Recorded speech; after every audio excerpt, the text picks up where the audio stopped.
जो ज़मीन खेती के लिए उतना अच्छा नहीं है या फिर जिनमें प्रोडक्शन कम आता है, वो सही करने का सबसे सस्ता और टिकाऊ उपाय है हरा खाद का इस्तेमाल। ज़्यादा बारिश वाले इलाके में हरी खाद के रूप में ढैंचा, सनई, मूंग, गुआर और लोबिया का इस्तेमाल किया जाता है और कम बरसात वाले क्षेत्र के लिए बारसीम और खेसारी का इस्तेमाल किया जाता है। इनमें से ढैंचा को सबसे ज़्यादा इस्तेमाल किया जाता है इसके हर प्रकार मिट्टी में अच्छा परिणाम के लिए और ये सस्ता भी मिलता है। ढैंचा का इस्तेमाल से प्रति एकड़ लगभग 86 कुंटल जैविक पदार्थ और 37 किलो जैविक नाइट्रोजन मिलता है। पहले ज़माने में कई घास और खरपतवार को हरा खाद के रूप में इस्तेमाल किया जाता था, लेकिन भारत में आजकल धान की खेती के पहले हरा खाद का इस्तेमाल ज़्यादा प्रोडक्शन के लिए किया जाता है। तो इन जैसे दलहनी फसलों को हरी खाद के रूप में मिट्टी में लगाने से इनकी जड़ में गांठ बनती है, जिनमें रहने वाले राइजोबियम बैक्टीरिया सिम्बायोटिक संबंध के साथ हवा में रहने वाले नाइट्रोजन को अमोनिया फॉर्म में मिट्टी में उपलब्ध कर देते हैं, जो पौधे आसानी से लेते हैं।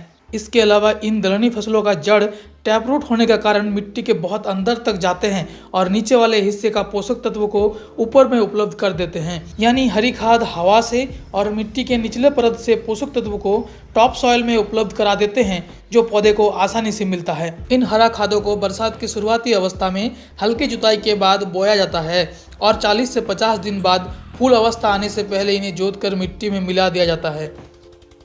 फूल आने से पहले इन्हें मिट्टी में मिला देने से ये बहुत ही जल्दी मिट्टी में सड़कर मिल जाता है। अगर बरसात अच्छा होता है तो ये हरी खादें 7 से 10 दिन में सड़कर खाद बन जाती है और मिट्टी में पोषक तत्वों की उपलब्धि करा देते हैं। ढैंचा के साथ साथ जितने भी हरी खादें हैं उनकी बीज लगभग 20 किलो प्रति एकड़ के दर में छिड़काव किया जाता है। 40 दिन उनको ग्रो करने के बाद जुताई करते वक्त मिट्टी में दबा दिया जाता है ताकि सभी तत्व ठीक से मिट्टी में मिल जाए। मिट्टी में दबने के बाद हरी खाद की सड़न शुरू हो जाता है, जिससे ऑर्गेनिक एसिड निकलता है और हीट पैदा होता है, जो खरपतवार के बीज को खत्म कर देता है। हरी खाद के इस्तेमाल से केवल जैविक तत्व ही मिट्टी में नहीं मिलता, इसके साथ साथ मिट्टी में होने वाला कई बीमारियां नहीं होती है।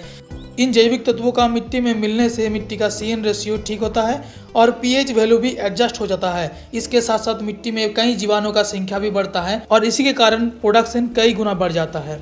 इन सब चीज़ों के कारण हरी खादों को जैविक खेती का मूल मंत्र कहा गया है और खेती का भविष्य भी इसको ही माना गया है। मिलते हैं दोस्तों एक नए वीडियो में किसी नए जानकारी के साथ। तब तक के लिए जय हिंद।